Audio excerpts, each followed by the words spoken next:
Morning dear students. Physics chapter 7 alternating કરંટના આ લેક્ચરમાં આપ સૌનું સ્વાગત છે. હવે વાત કરીએ આપણે ચેપ્ટરમાં આગળ, તો પહેલા થોડુંક યાદ કરી લઈએ ગયા લેક્ચર માટે. તો ગયા લેક્ચરમાં આપણે સમજ્યા હતા દાખલા વિશે, બરાબર? તો જે તે ટોપિક આપણા પૂર્ણ થયા અનુનાદ સુધી, તો એને લગતા જે પણ ઉદાહરણ અને સ્વાધ્યાયમાં જે પણ દાખલા હતા એ આપણે પૂર્ણ કરી ચૂક્યા છીએ, બરાબર? સાચું. બીજું કે જે પણ પીડીએફ મોકલવામાં આવે છે દરેક લેક્ચર માટે, તો એમાંથી તમે રેગ્યુલર ચોપડામાં પણ લખતા રહેશો, બરાબર? જેથી તમારી પાસે દરેક ચેપ્ટરનું મટીરીયલ પણ રેગ્યુલરલી બનતું જાય, બરાબર?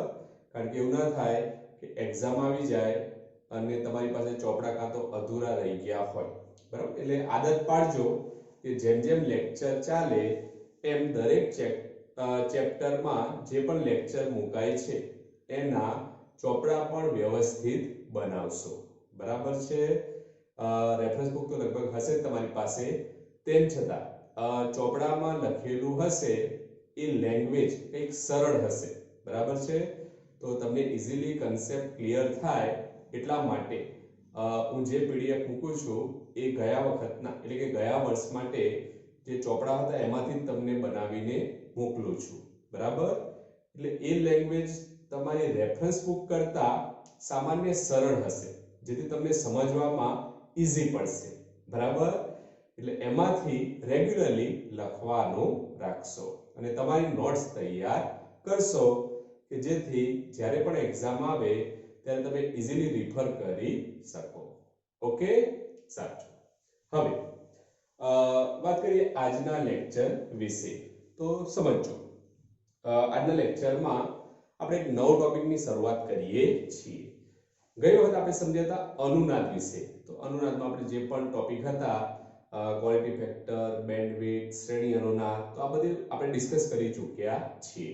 તો અનુનાદનો ટોપિક ક્લિયર કમ્પ્લીટ થઈ ગયો, બરાબર? હવે આજે આપણે એક નવા ટોપિકની શરૂઆત કરીએ છીએ.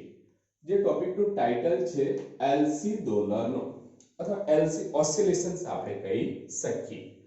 હવે સમજો, શબ્દ છે આપણા માટે એલસી દોલનો. હવે ઘટક અહીંયા બે આવ્યા છે, એલ અને સી, એટલે કે ઇન્ડક્ટર અને કેપેસિટર. તો એલસી દોલનો માટે આપણે જે પરિપથનો ઉપયોગ કરીએ અથવા જે સર્કિટનો ઉપયોગ કરીએ એ સર્કિટને આપણે કહી શકીએ એલસી પરિપથ. હવે સમજો, પહેલો શબ્દ આપણા માટે અહીંયા છે એલસી પરિપથ. તો પરિપથ એટલે કે સર્કિટ અને ઘટક કયા છે અહીંયા બે, એલ અને સી. તો નામ ઉપરથી જ બેઝિકલી આપણે વ્યાખ્યા આપી શકીએ. તો એલસી પરિપથની જો વ્યાખ્યા આપવી હોય આપણે શું કહી શકીએ? બોલો, સિમ્પલી આપણે કહી શકીએ કે એવો પરિપથ અથવા તો એવી સર્કિટ કે જેમાં ઇન્ડક્ટર અને કેપેસિટરને જોડવામાં આવે, બરાબર? તો એવા પરિપથ અથવા એવી સર્કિટ કે જેમાં ઇન્ડક્ટર સાથે કેપેસિટરને જોડવામાં આવે, તો એવા પરિપથને આપણે એલસી પરિપથ કહી શકીએ છીએ, બરાબર છે? ઓકે. બીજું આપણે અહીંયા થોડીક સ્પષ્ટતા કરી ચોપડીમાં જે ટેક્સ્ટ બુકમાં જે વ્યાખ્યા આપી છે એના ઉપર.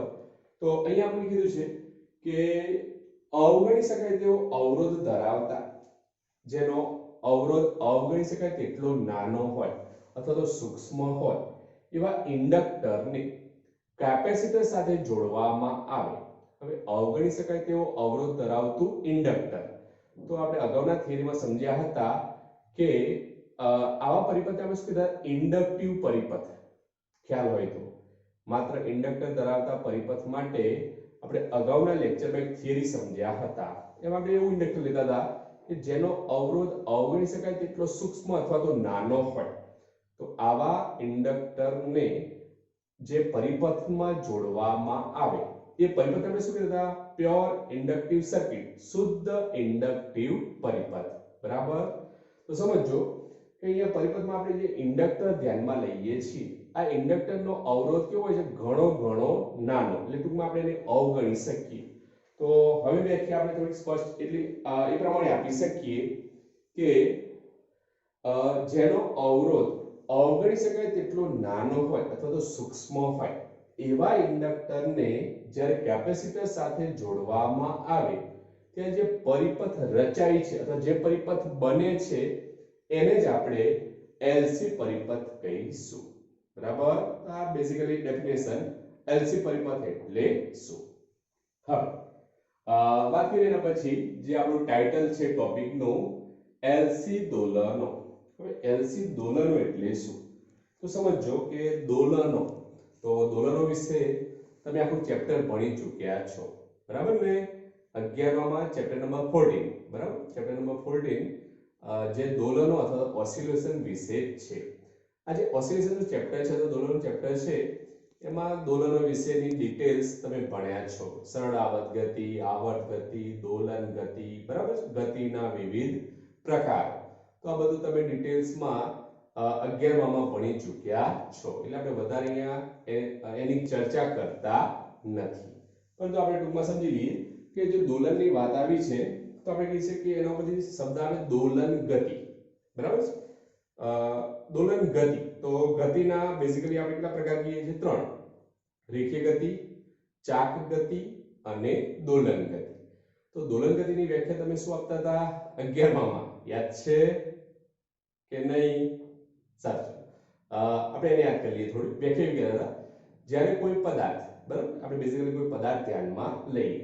જ્યારે કોઈ પદાર્થ કોઈ નિયત બિંદુની આસપાસ, કોઈ એક નિયત બિંદુ છે, એ નિયત બિંદુની આસપાસ આગળ પાછળ અથવા તો ઉપર નીચે નિયત સમયગાળામાં શું કરે? પોતાની ગતિનું પુનરાવર્તન કરે.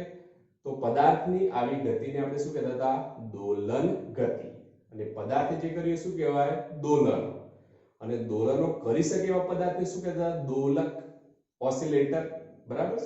તો આ બધું તમે 11માં ભણી ચૂક્યા છો. બેઝિકલી આપણે ખાલી એને યાદ કરીએ છીએ. બરાબર છે?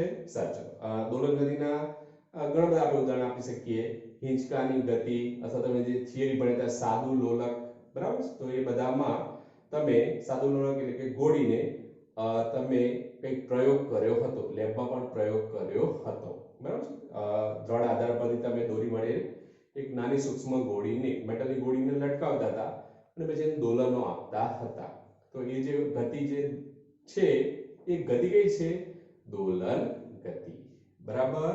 હવે આ દોલનનો કન્સેપ્ટ સર્કિટમાં કેવી રીતે લાગુ પડે એ સમજો.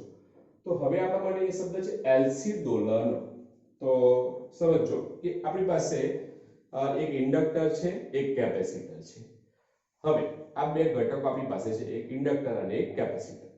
કેપેસિટર જે છે આપણી પાસે એને શરૂઆતમાં આપણે એસી સપ્લાય વોલ્ટેજ સાથે જોડીએ છીએ. એટલે એસી સ્ત્રોત સાથે આપણે જોડીએ છીએ, જેના કારણે પરિપથમાં શું થાય? પ્રવાહનું વહન થાય, વિદ્યુતભારો ગતિ કરીને પ્રવાહનું વહન થાય. આ પરિસ્થિતિમાં કેપેસિટર પર ધીમે ધીમે શું થશે? વિદ્યુતભાર જમા થતો જશે. એટલે કે કેપેસિટર શું થવાનો પ્રયત્ન કરશે? ચાર્જ. અને કોઈ એક સમય એવો આવશે જ્યારે કેપેસિટર કેવું થઈ જશે? સંપૂર્ણપણે વિદ્યુતભાર, એટલે કે સંપૂર્ણપણે ચાર્જ થઈ જશે. એ પરિસ્થિતિમાં પરિપથમાં પ્રવાહનું વહન શું થઈ જાય? ઘટીને શૂન્ય. પછી પરિપથમાં પ્રવાહનું વહન થતું નથી. એટલે આપણે એવું કહીએ છીએ કે આપણી પાસે જે કેપેસિટર છે એને આપણે એસી સપ્લાય વોલ્ટેજ સાથે જોડીએ છીએ અને કેપેસિટર શું કરીએ છીએ? ચાર્જ કરીએ છીએ. કોઈ એક સમય એવો આવશે કે જ્યારે કેપેસિટર સંપૂર્ણપણે વિદ્યુતભાર એટલે કે ફૂલી ચાર્જ થઈ જશે. આવું જે ચાર્જ કરેલું કેપેસિટર હોય અથવા વિદ્યુત ભારિત કરેલું કેપેસિટર હોય એને વાહક તાર વડે આપણે ઇન્ડક્ટર સાથે જોડીએ. બરાબર છે? તો શું થશે? હવે સમજો ઘટના કે કેપેસિટર આપણી પાસે હતું ફૂલી ચાર્જ અથવા વિદ્યુત ભારિત, એની સાથે આપણે પરિપથમાં શું જોડ્યો? ઇન્ડક્ટર. તો ઇન્ડક્ટર જ્યારે પરિપથમાં એની સાથે જોડવામાં આવે ત્યારે શું થાય? સમજો. ત્યારે ઘટના એવી બને કે પરિપથમાં જે કેપેસિટર છે એના ઉપરથી વિદ્યુત ભારો ગતિ કરે. એના ઉપરથી વિદ્યુત ભારો ગતિ કરીને ક્યાં જાય? ઇન્ડક્ટર ઉપર જાય. બરાબર. વિદ્યુત ભારો ગતિ કરીને કેપેસિટર પરથી ક્યાં જાય છે? ઇન્ડક્ટર પર જાય છે. એનો અર્થ શું થાય? કે કેપેસિટર ઉર્જા ગુમાવશે. જ્યારે ઇન્ડક્ટર ઉર્જા મેળવશે.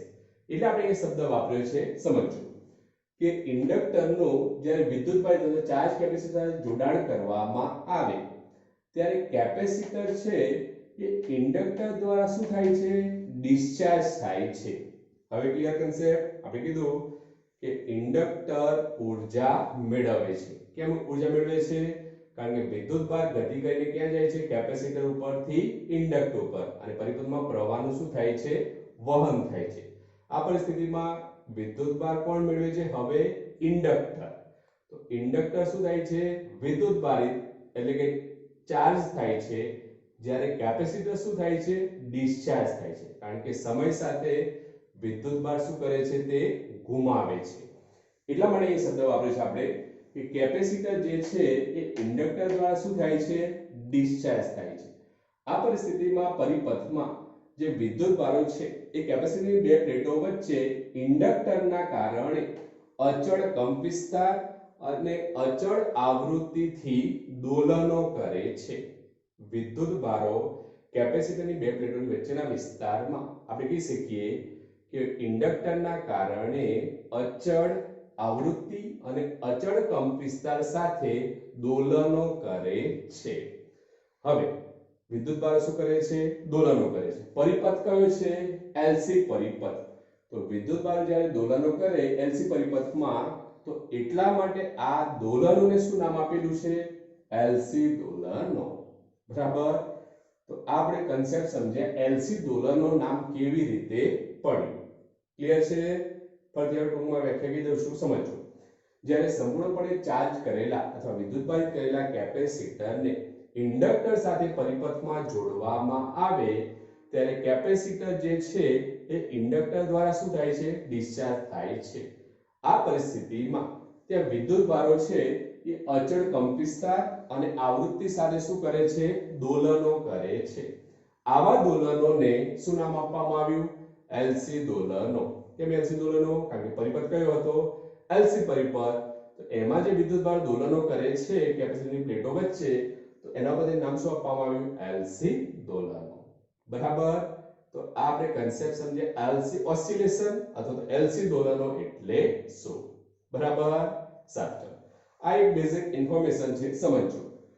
બેઝિક આપણે બે વ્યાખ્યાની જ વાત કરી. એલસી પરિપથ એટલે શું અને એલસી દોલનો એટલે શું. ઓકે? સાચું.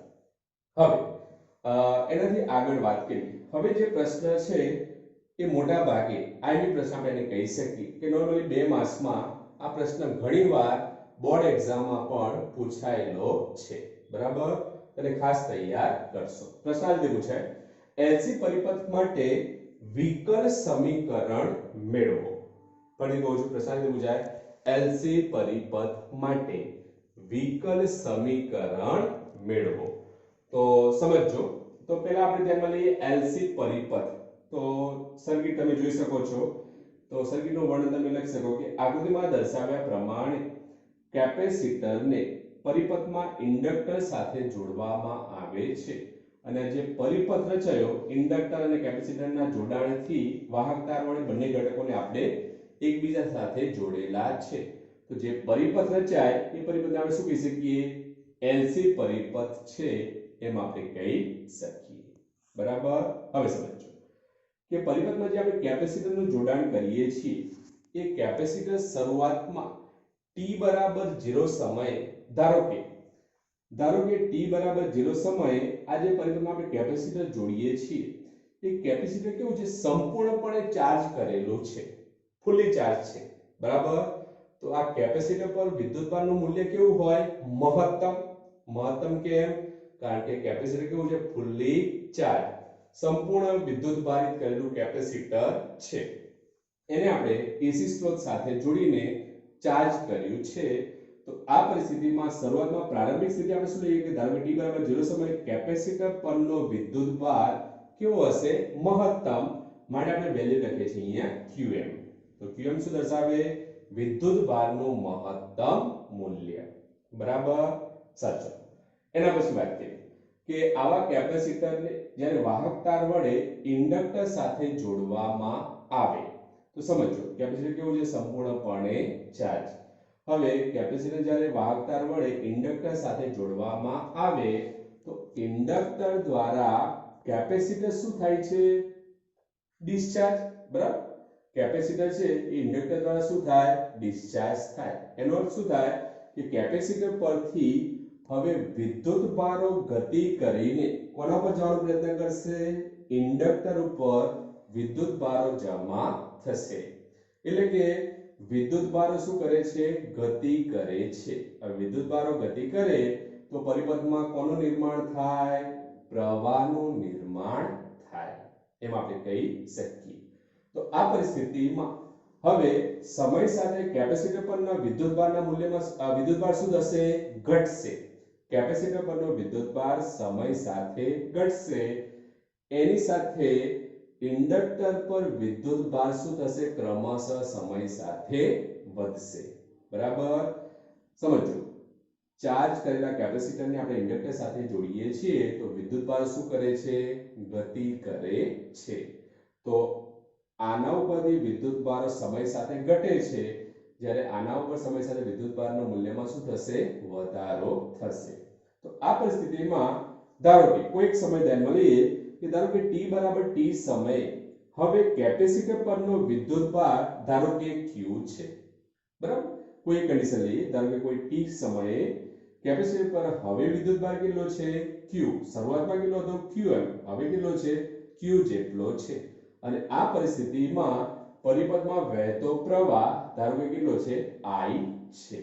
બરાબર, હવે આ પરિસ્થિતિમાં આપણે પરિપથમાં બે ઘટકો જોડ્યા છે, કેપેસિટર અને ઇન્ડક્ટર. તો અહીંયા આપણને કંઈક ક્લોઝ લૂપ મળે છે, એક બંધ ગાળો મળે છે. તો આવા બંધ ગાળા માટે આપણે હવે કોઈ t સમય માટે આપણે કિર્ચોફનો બીજો નિયમ એપ્લાય કરીએ. તો લખી શકીએ આપણે ધારો કે t સમયે આ બંધ ગાળા માટે અથવા બંધ પરિપથ માટે કિર્ચોફ સેકન્ડ લો એપ્લાય કરતા કિર્ચોફનો બીજો નિયમ અહીં આપણે એપ્લાય કરીએ. તો હવે શું બનશે ઘટના? સમજો. તો આપણે સ્થિતિમાન લઈએ તો આના માટે લખી શકીએ VC, આના માટે લખી શકીએ VL. તો લખી શકીએ આપણે VL + VC = 0. બરાબર, હવે સમજો. VL શું દર્શાવે? સ્થિતિમાન. કોના માટે? ઇન્ડક્ટર. તો ચેપ્ટર 6 માં તમે ભણી ચૂક્યા છો ઇન્ડક્ટર માટે પ્રેરિત EMF. બરાબર, સૂત્ર કંઈક આવું હતું, સમજો. E બરાબર -L di/dt. તો લગભગ બધાને યાદ જ હશે. બરાબર છે. ચેપ્ટર નંબર 6 ઇન્ડક્ટર માટે પ્રેરિત EMF નું ઇક્વેશન શું હતું? E -L di/dt. તો આપણે અહીંયા સ્થિતિમાન લેશું ઇન્ડક્ટર માટે. તો લખી શકીએ આપણે અહીંયા VL ની વેલ્યુ આપણે શું લખી શકીએ? -L di/dt. ચલો, કેપેસિટર માટે સ્થિતિમાન લખવું છે તો ચેપ્ટર 2 Q C અથવા આપણે લખતા હતા C = Q/B. તો આપણ તમને યાદ જ હશે, ચેપ્ટર 2 કેપેસિટર માટે વ્યાખ્યા આપતા હતા કેપેસિટન્સની, તો લખતા C = Q/P. તો કેપેસિટર માટે સ્થિતિમાન લખવું હોય તો શું લખી શકાય? બે પ્લેટોમાં જે સ્થિતિમાન લખવું હોય તો V = Q/C. V = Q/C આપણે લખી શકીએ. તો અહીંયા VC ની વેલ્યુ આપણે શું લખીશું? Q/C. ચલો, આનો પરથી આવી જશે. તો હવે ઇક્વેશન શું થઈ ગયું? VL ની value -L di/dt. Chapter number 6. VC = Q/C. Chapter number 2 = 0. બંનેનું સંયોજન કર્યું. Chapter number 7. આ પદનું આપણે આગળ હવે સાદું રૂપ સમજીએ. હવે સમજો કે આપણે કીધું કે જ્યારે વાહક તાર વડે કેપેસિટરને પરિપથમાં ઇન્ડક્ટર સાથે જોડવામાં આવે છે ત્યારે કેપેસિટર પરનો વિદ્યુતભાર સમય સાથે કોના ઉપર જાય છે? હવે ઇન્ડક્ટર પર. તો આ પરિસ્થિતિમાં ઘટના શું બને? કેપેસિટર પરનો વિદ્યુતભાર એ સમય સાથે શું થાય? ઘટે છે. બરાબર, સમય સાથે ઘટે છે. તો લખી શકીએ આપણે અહીંયા કેપેસિટર પરનો વિદ્યુતભાર એ સમય સાથે શું થાય છે? ઘટે છે. હવે પ્રવાહનું નોર્મલ ઇક્વેશન આપણે લખતા I = dq/dt. પણ એ કેપેસિટર પરનો વિદ્યુતભાર સમય સાથે શું થાય છે? ઘટે છે. માટે આપણે અહીંયા ઋણ નિશાની દર્શાવી શકીએ કે પ્રવાહમાં શું થાય છે? ઘટાડો. તો લખી શકીએ આપણે I = -dq/dt. વિદ્યુતભાર સમય સાથે શું થાય છે? ઘટે છે. ક્લિયર? લખી શકીએ તો પ્રવાહ I = dq/dt પણ નિશાની આપણે આગળ શું કરી દઈએ ઋણ નિશાની આપણે કરી શકીએ હવે આગળ ધારો કે આનું સમયની સાપેક્ષે આપણે વિકલન લઈએ તો લખી શકીએ di/dt I ની જગ્યાએ લખીએ આપણે di/dt સામે શું થઈ જાય -d²q/ પણ શું તો પ્રવાહ I નું સમયની સાપેક્ષે વિકલન લખીએ છીએ di/dt તો અહીંયા પણ શું થઈ જશે -d²q/dt². ટાઇટલ આપી દઈએ સમીકરણ નંબર 2. ઓકે સાચું.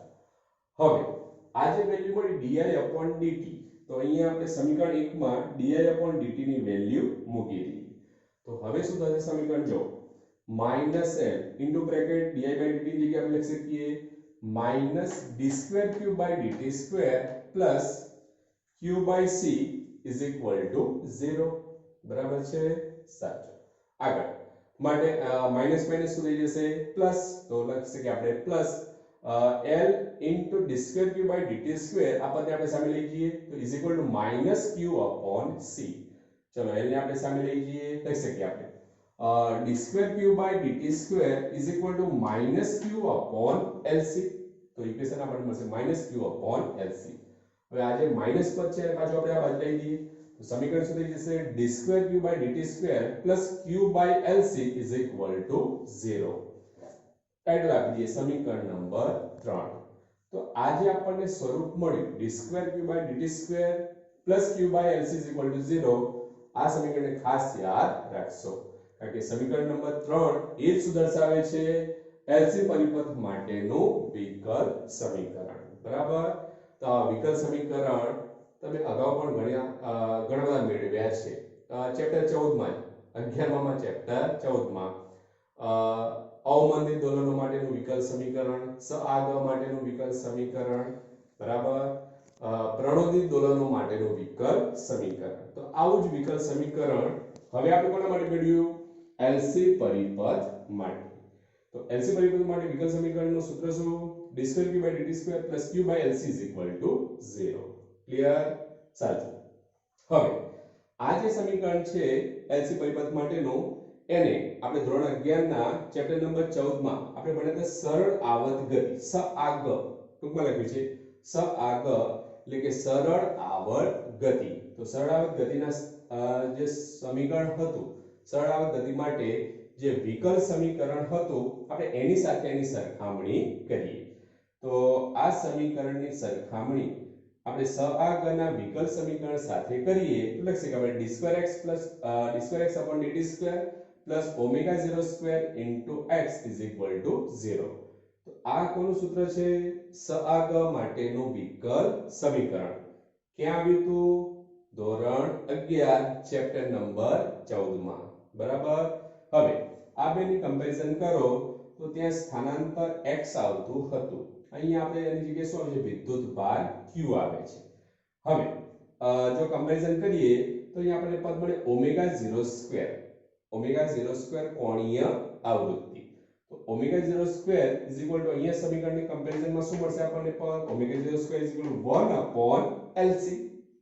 તો લખી શકીએ આપણે માટે ω0 1/√LC.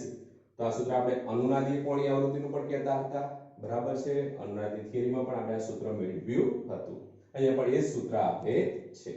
તો ω0 1/√LC. તો અગાઉના લેક્ચરમાં આપણે દાખલામાં પણ આ સૂત્રનો ઉપયોગ ઘણીવાર કરેલો છે બરાબર સાચું. હવે આગળ વાત કરીએ આ થિયરીના કન્ટિન્યુએશનમાં જ બીજો પ્રશ્ન છે એને આપણે કન્ટિન્યુએશન સમજીએ છીએ. કે પ્રશ્ન પૂછાય કે LC પરિપથ માટે વિકલ સમીકરણ લખી તે પરથી વિદ્યુત ભાર અને વિદ્યુત પ્રવાહના સૂત્રો અથવા સમીકરણો મેળવો બરાબર. આ રીતે પ્રશ્ન પૂછાય તો સમજો કે LC પરિપથ માટે વિકલ સમીકરણ આપણા માટે શું હતું સમીકરણ નંબર 3. તો આ છે આપણા માટે વિકલ સમીકરણ. હવે સઆગ માટે જે વિકલ સમીકરણ હતું એનો ઉકેલ આવતો હતો અને એનો ઉકેલ આપણે મેળવવાનો નથી આપણે ડાયરેક્ટ સ્વીકારી લેવાનો છે. ધોરણ 11 માં પણ આપણે સ્વીકારી લીધો હતો એનો ઉકેલ 12 માં પણ આપણે આ સમીકરણ જે વિકલ સમીકરણ મળ્યું છે એનો ઉકેલ મેળવવાનો નથી. બાય ડિફોલ્ટ તમારે એને સ્વીકારી લેવાનું છે બરાબર. એટલે આપણે સાબિતી આપવાની નથી. તો આપણે કહી શકીએ અહીંયા કે LC પરિપથ માટે વિકલ સમીકરણ આપણા માટે શું છે d2q/dt2 + q/LC = 0. તો આ જે સમીકરણ વિકલ સમીકરણ છે LC પરિપથ માટે આ સમીકરણનો ઉકેલ તો અહીંયા લખી છે આપણે સમીકરણનો ઉકેલ આપણે આ રીતે લખી શકીએ q = qm cos ω0t + 5. સમજો જેમ આવું કંઈક સમીકરણ ત્યાં આવતું હતું તો એના માટે તમે કંઈક આવું લખતા હતા y = a sin ω t + 5. હવે પ્રારંભિક કડા 5 આપણે 0 લઈએ તો સમીકરણ મળતું હતું આપણે y = a sin ω t. તો આવો કંઈક ઉકેલ તમે ત્યાં શોધ્યો હતો ડાયરેક્ટ આપણે લખતા હતા બરાબર. હવે સમજો એ શું દર્શાવે ત્યાં સ્થાનાંતરનો કંપ વિસ્તાર આપણે પણ કહી શકીએ અથવા મહત્તમ સ્થાનાંતર અથવા શબ્દ ત્યાં આપણે વાપરતા હતા કંપ વિસ્તાર બરાબર છે. હવે આ સ્થાનાંતરના સંદર્ભમાં હતું આને તમે મહત્તમ સ્થાનાંતર પણ કહી શકો અથવા તો કંપ વિસ્તાર પણ કહી શકો છો બરાબર. હવે એવી જ રીતે આપણે અહીંયા જો સમીકરણ લખીએ તો સમીકરણનો ઉકેલ આપણે લખીએ છીએ કે q = qm cos ω0t + 5. તો જેમ આ સહગુણક સમીકરણ છે એ સમય સાથે sin વિધેય અનુસાર બદલાય છે અને એના માટે આ વિકલ સમીકરણનો ઉકેલ આપણા માટે શું મળશે q = qm cos ω0t + 5 બરાબર. હવે સમજો અહીંયા qm શું દર્શાવે અહીંયા આપણે કીધું કે મહત્તમ સ્થાનાંતર અહીંયા વિદ્યુતભારના સંદર્ભમાં સૂત્ર છે તો q = qm cos ω0t + 5. તો qm આપણા માટે શું દર્શાવે છે વિદ્યુતભારનું મહત્તમ મૂલ્ય બરાબર. અથવા એમ પણ કહી શકાય વિદ્યુતભારનો કંપ વિસ્તાર એવો પણ શબ્દ આપણે વાપરી શકીએ. અહીંયા જેમ કંપ વિસ્તાર કીધું કે સ્થાનાંતર માટે તો આ qm ને આપણે શું કહેશું અહીંયા ટૂંકમાં કહેશું કે વિદ્યુતભારનું મહત્તમ મૂલ્ય બરાબર. સાચું. 5 શું દર્શાવે કડા અચળાંક બરાબર છે. ઓકે. હવે પ્રારંભિક કન્ડિશન આપણે ફરીથી ધ્યાનમાં લઈએ. આપણે એમ કીધું કે ધારો કે t = 0 સમયે કેપેસિટર કેવું હતું સંપૂર્ણપણે ચાર્જ બરાબર. આપણે પ્રારંભિક કન્ડિશન લીધી હતી કે t = 0 સમયે કેપેસિટર કેવું હતું સંપૂર્ણપણે ચાર્જ. તો કેપેસિટર પર વિદ્યુતભાર કેટલો હતો qm. તો આપણે અહીંયા જ લખીએ છીએ કે t = 0 સમયે કેપેસિટર સંપૂર્ણપણે ચાર્જ હોવાથી કેપેસિટર પરનો વિદ્યુતભાર q બરાબર આપણે શું લઈશું qm. કારણ કે એના પર વિદ્યુતભારનું મૂલ્ય કેવું છે મહત્તમ બરાબર. હવે આ સ્થિતિમાં આ સમીકરણ આપણે લખીએ તો હવે કન્ડિશન આવી જશે q ની જગ્યાએ તમે શું લખી શકો qm. તો q ની જગ્યાએ આપણે લખી દઈએ qm. તો qm = qm. હવે સમય t શું લીધો આપણે 0 તો આ પદ 0 થઈ જાય તો cos 5. તો qm = qm * cos 5 બરાબર. ચલો cos 5 ને કરતા બનાવો qm/qm 1. તો cos 5 = 1 તો 5 કેટલા ડિગ્રી કહેવાશે 0 ડિગ્રી. cos 0 ની વેલ્યુ કેટલી 1. તો આપણે અહીંયા કડા અચળાંક 5 ની વેલ્યુ કેટલી મળી 0 ડિગ્રી બરાબર છે. સાચું. હવે આ વેલ્યુ આપણે સમીકરણ 4 માં મૂકીએ તો હવે સમીકરણ શું થશે સમજો q = qm cos ω0 * t. 5 ની વેલ્યુ શું આવી ગઈ 0. તો આપણે શોધી કોનું સૂત્ર વિદ્યુતભારનું બરાબર છે. ઓકે. તો વિદ્યુતભારનું સૂત્ર શું q = qm cos ω0 t. યાદ રાખજો q = qm cos ω0 t. એનો અર્થ વિદ્યુતભાર છે એ સમય સાથે કયા વિધેય અનુસાર cos વિધેય અનુસાર બદલાય છે એમ આપણે કહી શકીએ. હવે અહીંયા આપણને શું મળી ગયો વિદ્યુતભાર. હવે આપણે શોધવું છે શું વિદ્યુત પ્રવાહ. તો વિદ્યુત પ્રવાહ શોધવા માટે q છે તો વિદ્યુત પ્રવાહનું સૂત્ર I = dq/dt. તો આ જે સમીકરણ છે 5 એનો આપણે શું કરીએ સમય t ની સાપેક્ષે વિકલન કરીએ તો વિદ્યુત ભાર ઉપરથી આપણે શું શોધી શકીએ વિદ્યુત પ્રવાહ બરાબર લખી શકીએ આપણે I = dq/dt. ચલો qm ની જગ્યાએ qm d/dt cos ω0t. ચલો આ પદનો હવે આપણે શું લઈએ વિકલન લખી શકીએ I = qm cos θ નું વિકલન - sin θ લખી શકીએ આપણે cos ઓમેગા 0t એની જગ્યાએ શું આવી જશે માઈનસ sin ઓમેગા 0 t બરાબર. હવે સમજો કે આપણે કોની સાપેક્ષે વિકલન કરીએ છીએ t ની સાપેક્ષે કઈ રાશિ છે ગુણાકારમાં ઓમેગા 0 એને આપણે ગુણાકારમાં લખી શકીએ લખી શકીએ આપણે ઇન્ટુ ઓમેગા 0 બરાબર સાચું. હવે પદ આપણને કે કેવું પડશે I is equal to minus qm into omega 0 into sin omega 0 t આ પદને આપણે આ રીતે લખી શકીએ. હવે અહીંયા જે વિદ્યુત પ્રવાહ I છે બરાબર વિદ્યુત પ્રવાહ I છે એ આપણે કહેતા હતા પરિપથમાં કે કેપેસિટર પરનો વિદ્યુત ભાર એ સમય સાથે શું થાય છે ઘટી રહ્યો છે. તો આપણે લખતા હતા પદ I is equal to minus dq by dt. તો dq by dt is equal to minus I આપણે લખી શકીએ બરાબર. તો અહીંયા આપણે પદ લખ્યું છે I is equal to minus dq by dt.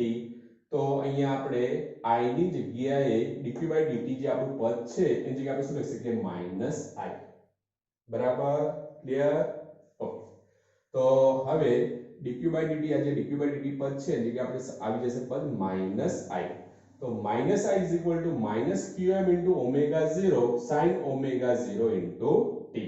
चलो माइनस माइनस प्लस माने इक्वेशन મળશે I is equal to qm into omega 0 sin omega 0 t.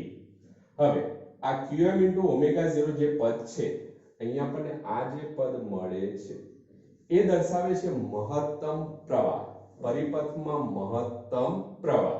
તો લખી શકીએ આપણે જે Im is equal to qm into omega 0 તો આ જે પદ છે શું લખી શકીએ આપણે Im. તો હવે સૂત્ર શું થઈ જશે I is equal to Im sin omega 0 t બરાબર. તો આ આપણને મળ્યું પ્રવાહનું સૂત્ર. તો આવું સૂત્ર તમે એસી જનરેટર ચેપ્ટર નંબર 6 માં લાસ્ટ યર એસી જનરેટરની જે સમજ્યા હતા એમાં પણ કંઈક આવી રીતે સૂત્ર મેળવતા હતા. તો ત્યાં પણ તમે લખતા હતા E બરાબર NBA omega sin omega t. તો લખતા હતા E બરાબર E0 sin ઓમેગા t. તો E0 NBA ઓમેગા E0 શું દર્શાવે વોલ્ટેજનું અથવા પ્રેરિત EMF નું કેવું મૂલ્ય મહત્તમ મૂલ્ય. એ રીતે અહીંયા qm into omega 0 શું દર્શાવે પ્રવાહનું પરિપથમાં મહત્તમ મૂલ્ય બરાબર. તો મેક્સિમમ કરંટ આપણે એને કહી શકીએ. તો આ રીતે આપણે પ્રવાહનું સૂત્ર મેળવી શકીએ I is equal to Im sin omega 0 t બરાબર. અહીંયા આપણા માટે મહત્વના બે સૂત્રો છે. વિદ્યુતભારનું સૂત્ર શું Q is equal to qm cos omega 0 t. જ્યારે પ્રવાહનું સૂત્ર કહીએ તો I is equal to Im sin omega 0 into t. આ આપણે ખાલી સમજવા માટે લખ્યું છે. આ તમે એસી જનરેટરની થિયરીમાં આ રીતે મેળવતા હતા બરાબર. હવે આજે આપણે થિયરી સમજ્યા એલસી દોલનો માટે અને એનો વિકલ સમીકરણ મેળવ્યું એના ઉપરથી જ આપણે એક દાખલાને ગણીએ છીએ બરાબર. તો સમજો આ જે એલસી દોલનનો ટોપિક છે એના રિલેટેડ જ દાખલો છે ઉદાહરણ નંબર 7.11.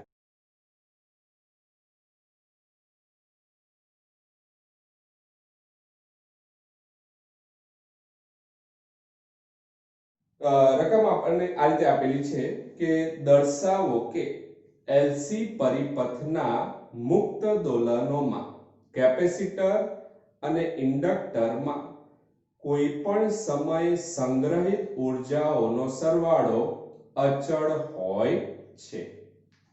ચાલો જોઈએ આપણે દાખલામાં આપણે એવું કીધું છે કે દર્શાવો કે આપણે એલસી પરિપથ ધ્યાનમાં લઈએ. આ એલસી પરિપથમાં જ્યારે મુક્ત દોલનો થતા હોય તો આ પરિસ્થિતિમાં ઇન્ડક્ટર અને કેપેસિટરમાં જે ઊર્જા સંગ્રહ પામે છે આ સંગ્રહિત ઊર્જાનો કુલ સરવાળો કોઈ પણ સમયે અચળ રહે છે આવું સાબિત કરો. આવો આપણે પ્રશ્ન પૂછેલો છે બરાબર. તો એનો કન્સેપ્ટ આપણે જે એલસી દોલનોની થિયરી સમજ્યા એના ઉપરથી જ છે માટે આપણે એની સાથે જ આ દાખલાને અહીંયા ગણી લઈએ છીએ. ઓકે સાચું. હવે સમજો કે આપણે કીધું કે એલસી પરિપથ માટે ધારો કે કોઈ t સમયે કેપેસિટર પરનો વિદ્યુત ભાર ધારો કે q છે અને પરિપથમાં વહેતો પ્રવાહ ધારો કે I છે. સમજો ફરી કહું છું આપણે એલસી પરિપથ ધ્યાનમાં લીધો. એલસી પરિપથ માટે આપણે કન્ડિશન લઈએ કે ધારો કે કોઈ t સમયે કેપેસિટર પરનો વિદ્યુત ભાર કેટલો છે q અને પરિપથમાં વહેતો પ્રવાહ ધારો કે કેટલો છે I છે. હવે આ પરિસ્થિતિમાં આપણે લખી શકીએ કે વિદ્યુતભાર Q નું સૂત્ર શું લખી શકીએ Q Qm cos omega 0 t. આ ક્યાંથી આવ્યું તો સમજો અહીંયાથી જ આપણે લખ્યું છે Q Qm cos omega 0 t બરાબર. ચલો એનું ટાઇટલ આપી દઈએ સમીકરણ નંબર 1 ઇક્વેશન નંબર 1. પ્રવાહ I નું સૂત્ર આપણે શું લખ્યું I Im sin omega 0 into t. તો Im ની જગ્યાએ આપણે શું લખી શકીએ Qm into omega 0. એટલે આપણે આ સમીકરણ લખીએ છીએ. સમજો I Qm into omega 0 sin omega 0 t. ચલો ઇક્વેશન નંબર 2 બરાબર. હવે પરિપથ કયો છે આપણા માટે LC પરિપથ. તો આ પરિસ્થિતિમાં આપણે કહીએ કે ધારો કે કોઈ t સમયે કેપેસિટરમાં સંગ્રહિત ઊર્જા, બરાબર, કેપેસિટરમાં જે ઊર્જા સંગ્રહ પામે આપણે એની વાત કરીએ, એના પછી ઇન્ડક્ટરમાં સંગ્રહ પામે ઊર્જા એની વાત કરીએ, પછી આપણે રકમમાં કીધું છે કે આ બંનેમાં સંગ્રહ પામતી ઊર્જાનો સરવાળો કરવામાં આવે તો કુલ ઊર્જા કેવી જળવાઈ રહે છે અચળ, આવું સાબિત કરવાનું છે. બરાબર. ચાલો તો સમજો મોસ્ટ ઇમ્પોર્ટન્ટ દાખલો છે. ખાસ લખી કે આપણે બહુ સિમ્પલ દાખલો છે. માટે t સમયે કેપેસિટરમાં સંગ્રહિત ઊર્જા. તો કેપેસિટરમાં સંગ્રહિત ઊર્જા એ કઈ ઊર્જા હોય વિદ્યુત ઊર્જા, ઇલેક્ટ્રિકલ એનર્જી. તો ઇલેક્ટ્રિક એનર્જીને સંદર્ભમાં આપણે દર્શાવવા માટે લખી UE. તો UE શું રિપ્રેઝન્ટ કરે ઇલેક્ટ્રિક વિદ્યુત ઊર્જા. તો t સમયે કેપેસિટરમાં સંગ્રહ પામતી ઊર્જા બેઝિક ઇક્વેશન આપણે લખતા હતા U q²/2c. ચલો યાદ આવ્યું સૂત્ર U q²/2c. Chapter number 2.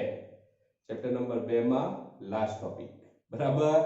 તો એમાં તમને આ સૂત્ર મળશે U q²/2c. ચલો q ની વેલ્યુ મૂકી દો Qm cos omega 0 t. તો q² છે માટે લખી શકીએ આપણે Qm² cos² omega 0 t upon 2c. તો આ જે સમીકરણ નંબર 3 મળ્યું એ શું દર્શાવે કેપેસિટરમાં સંગ્રહ પામતી ઊર્જા. ચલો કેપેસિટરની વાત પૂરી. હવે પરિપથમાં બીજો ઘટક કયો છે ઇન્ડક્ટર. હવે ઇન્ડક્ટરમાં સંગ્રહ પામતી ઊર્જાની વાત કરીએ તો t સમયે ઇન્ડક્ટરમાં સંગ્રહ પામતી ઊર્જા. તો ઇન્ડક્ટરમાં સંગ્રહ પામતી ઊર્જા U = 1/2 Li². બરાબર. સૂત્ર યાદ છે U = 1/2 Li². બોલો કયા ચેપ્ટરમાં આવ્યું હતું ચેપ્ટર નંબર 6. બરાબર છે. ચેપ્ટર નંબર 6 માં U = 1/2 Li². સૂત્ર તમે સાબિત કરેલું છે. બરાબર ને. સારું. તો ઇન્ડક્ટરમાં જે ઊર્જા સંગ્રહ પામે છે ઊર્જા કઈ છે ચુંબકીય ઊર્જા. માટે અહીંયા આપણે લખ્યું છે M મેગ્નેટિક. બરાબર. કેપેસિટરમાં સંગ્રહ પામતી ઊર્જા વિદ્યુત ઊર્જા છે. ઇન્ડક્ટરમાં સંગ્રહ પામતી ઊર્જા ચુંબકીય ઊર્જા છે. માટે આપણે અહીંયા લખીએ UE અને અહીંયા લખ્યું છે UM. સાચું. 1/2 Li². ક્લિયર. હવે આગળ I ની વેલ્યુ આપણે અહીંયાથી મૂકી દઈએ. ચલો આ સમીકરણમાં જે I ની વેલ્યુ છે આપણે અહીંયા મૂકી દઈએ. તો 1/2 L I². ચલો આનો સ્ક્વેર કરો Qm² omega 0² sin² omega 0 t. બરાબર. ઓકે. હવે આ સમીકરણમાં અહીંયા જે ઓમેગા 0² છે આપણે એનું સૂત્ર મૂકીએ. તો આપણે હમણાં અહીંયા વાત કરી હતી કે omega 0 = 1/√LC અથવા omega 0² = 1/LC. તો omega 0² ની જગ્યાએ તમે શું લખી શકો 1/LC. ઇક્વેશન જ છે. ચલો omega 0² ની જગ્યાએ આપણે વેલ્યુ મૂકી દઈએ 1/LC. બાકીનું પદ as it is જેમનું તેમ મૂકી દેવાનું. તો 1/2 L Qm². omega 0² ની value 1/LC sin² omega 0 t. બરાબર. સાચું. હવે L L કેન્સલ થઈ જશે. ઓકે. હવે સમીકરણ શું વધશે જો ઉપર Qm² sin² omega 0 t છેદમાં 2c. Qm² sin² omega 0 t upon 2c. સમીકરણ નંબર 4. હવે આપણને પ્રશ્ન પૂછ્યો છે કે બંનેની ઊર્જાનો શું કરવાનો સરવાળો. તો હવે આપણે ઇન્ડક્ટર અને કેપેસિટરમાં સંગ્રહ પામતી ઊર્જાનો શું કરીએ સરવાળો. તો કુલ ઊર્જા આપણે લખીએ ધારો કે U. તો લખી શકાય આપણે U = UE + UM. વિદ્યુત ઊર્જા પ્લસ ચુંબકીય ઊર્જા કેપેસિટર માટે અને ઇન્ડક્ટર માટે. ક્લિયર. ઓકે.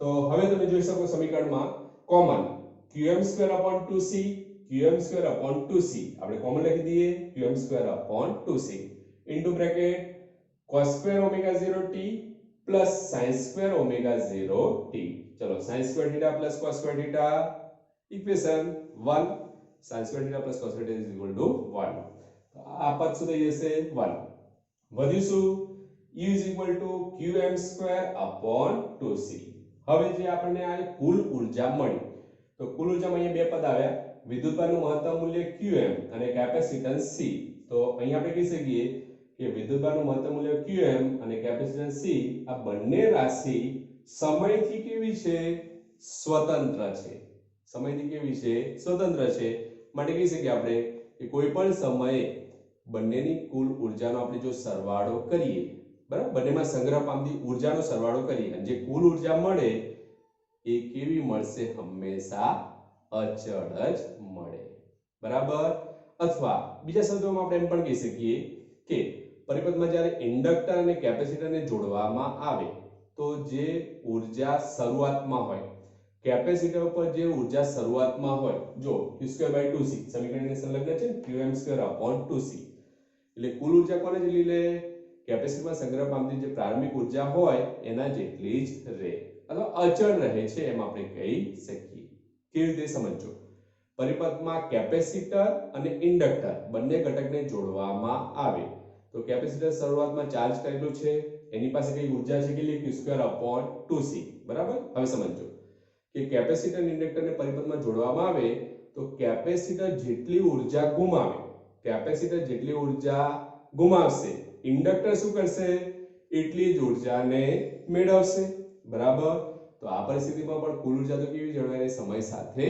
અચળ તો આ પરિસ્થિતિમાં કહી શકીએ કે એલસી પરિપથમાં મુક્ત દોલનના કિસ્સામાં ઇન્ડક્ટર અને કેપેસિટર માટે જે ઊર્જા છે એનો જો સરવાળો કરવામાં આવે તો કુલ ઊર્જા હંમેશા કેવી જળવાઈ રહે અચળ જળવાઈ રહે છે બરાબર ક્લિયર ઓકે તો આ સમજી આપણે એલસી દોલનો અને એને લગતો આ એક્ઝામ્પલ તો આ લેક્ચરમાં આપણે આટલે સુધી રાખીએ છીએ ફરીથી મળીશું નવા લેક્ચર સાથે ઓકે ગુડ બાય